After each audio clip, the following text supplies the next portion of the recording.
दुनिया भर में मई माह के दूसरे रविवार को मदर्स डे मनाया जाता है। खास तौर से मां के प्रति कृतज्ञता व्यक्त कर उनके दिए गए अथाह प्यार और स्नेह के लिए धन्यवाद देने का एक माध्यम है ये दिन। जितना खास है ये दिन, उतनी ही रोचक है इस दिन को मनाने की शुरुआत भी। अलग अलग देशों में इस दिन को मनाने की अलग अलग कहानी है। जानिए कब, क्यों और कैसे हुई मदर्स डे मनाने शुरुआत।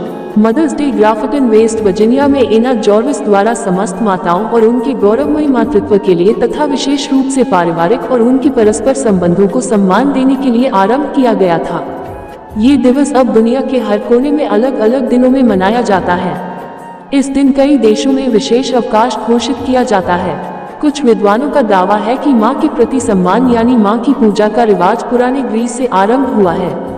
कहा जाता है कि सिबेले ग्रीक देवताओं की मां थी, उनके सम्मान में ये दिन मनाया जाता था। ये दिन त्योहार की तरह मनाने की प्रथा थी। एशिया माइनर के आसपास और साथ ही साथ रोम में भी वसंत के आसपास इडेस ऑफ मार्च, द 15 मार्च से द 18 मार्च तक मनाया जाता था।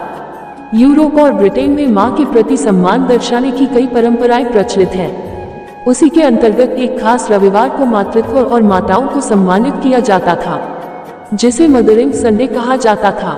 मदरिंग संडे फेस्टिवल लितुर्गियल कैलेंडर का हिस्सा है।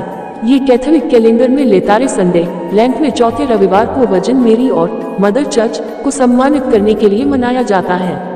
परंपरानुसार इस दिन प्रतीकात्मक उपहार देने तथा मां का हर काम परिवार के सदस्य द्वारा किए जाने का उल्लेख मिलता है। अमेरिका में सर्वप्रथम mother day proclamation Julia ward होवे द्वारा मनाया गया था। होवे द्वारा 1870 में रचित मदर डे प्रोक्लामेशन में अमेरिकन सिविल वॉर युद्ध में हुई मारकाट संबंधी शांतिवादी प्रतिक्रिया लिखी गई थी। ये प्रोक्लामेशन होवे का नारीवादी विश्वास था, जिसके अनुसार महिलाओं या माताओं को राजनीतिक स्तर पर अपने समाज को आकार देने का संपूर्ण दायित्व मिलना चाहिए। 1912 में एना जॉर्विस ने second Sunday in May for Mother's Day को ट्रेडमार्क बनाया और मदर डे इंटरनेशनल एसोसिएशन का गठन किया।